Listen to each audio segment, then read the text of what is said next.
4 ఎన్నికలప్పుడు మోడీ గారు, చంద్రబాబు నాయుడు గారు, పవన్ కళ్యాణ్ గారు చేసిన ఎన్నికల ప్రచారంలో ప్రధానంగా వారు చెప్పిన హామీలన్నీ ఇప్పుడు మళ్ళీ రిపీట్ చేశాడు.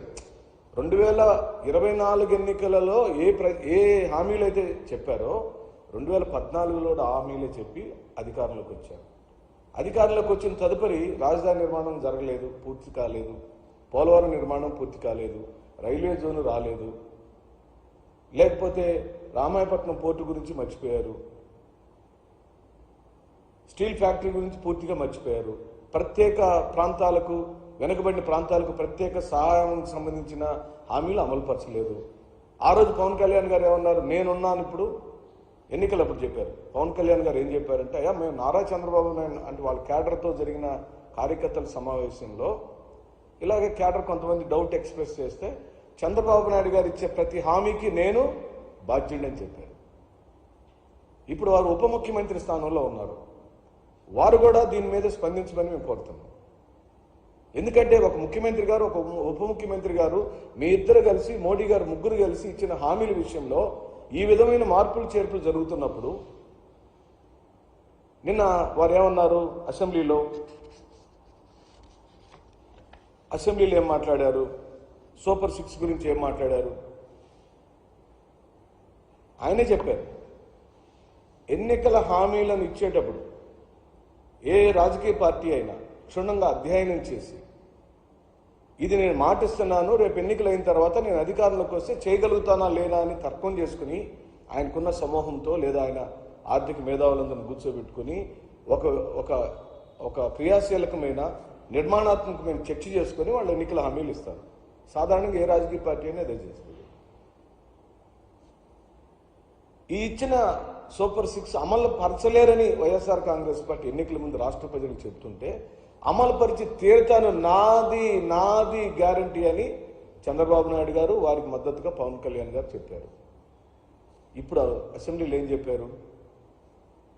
ఆ సూపర్ 6 చూస్తుంటే నాకు భయం వేస్తుంది అన్నాడు. ఎంత దారుణమైన స్టేట్మెంట్! ఒక 40 సంవత్సరాల పైచీలకు అనుభవం కలిగిన ఒక రాజకీయ సీనియర్ నాయకుడు ముఖ్యమంత్రి స్థానంలో కూర్చొని ఏ సూపర్ 6 చెప్పి మీరు అధికారంలోకి వచ్చారో, ఏ సూపర్ 6 అమలు పరుస్తాను, నాది గ్యారంటీ అని మీరు మాటిచ్చారో, ఏ సూపర్ 6ను చూసి అమాయకులైన ఆంధ్ర రాష్ట్ర ప్రజలు మీకు ఓట్లేసి గెలిపించారో, ఆ సూపర్ 6 చూస్తే మీకు భయం వేస్తుంది అని మీరు స్టేట్మెంట్ ఇచ్చారంటే మిమ్మల్ని మేము ఏమనాలి? ఇప్పుడు నమ్మక ద్రోహం చేశారనాలా? ఏరు దాటాక తెప్పను తగలబెట్టిన సంధానంగా ఉంది మీ పరిపాలన అని చెప్పానాలా? మీ నాలుక మడతపడుతుందని చెప్పానాలా?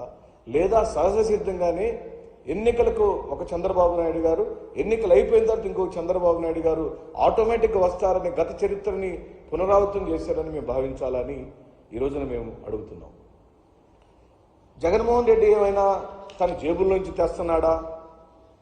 మేమిచ్చే కూడా ప్రజలకు మేమిచ్చే తీరుతాము, ఖచ్చితంగా అమలు పరిచి తీరుస్తాము. సంపదను సృష్టించే ఆలోచనలు నా దగ్గర చాలా ఉన్నాయి.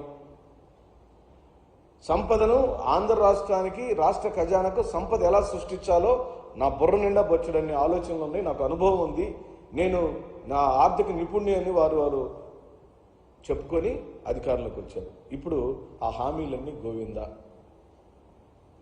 ఉచిత ఇసుక గోవిందా, తల్లి వందనం గోవిందా, ఖరీఫ్ సీజన్ మొదలైంది, రైతులకు ఇస్తానన్న రైతుల సాయం గోవిందా, బిడ్డలకు ఇచ్చే స్కూల్ కిట్లకు సంబంధించి ఈ రోజు వరకు ఇంకా స్కూళ్ళలోకి అందలేదు, అవి గోవిందా. కానీ ఒకటి మాత్రం చంద్రబాబు నాయుడు గారు ఖచ్చితంగా ఇచ్చిన మాట ప్రకారం అమలు పరుస్తున్నారు. దాని పేరే రెడ్ బుక్. ప్రజల సంక్షేమానికి, అభివృద్ధికి ఇచ్చిన హామీలేమో పోయినాయి, బంగాళాఖాతంలో కలిసిపోయినాయి. కానీ వారి కుమారుడు కనుక అమలు పరుస్తున్న ఏకైక ఖచ్చితమైన పథకం, ఈ ఆంధ్ర రాష్ట్రానికి దక్కిన బహుమతి ఏంది అని అంటే రెడ్ బుక్ రాజ్యాంగం. అది అమలుపరచడానికే వారు తెలుగుదేశం పార్టీ వారు, జనసేన పార్టీ వారు, బీజేపీ వారు అధికారంలోకి వచ్చారు.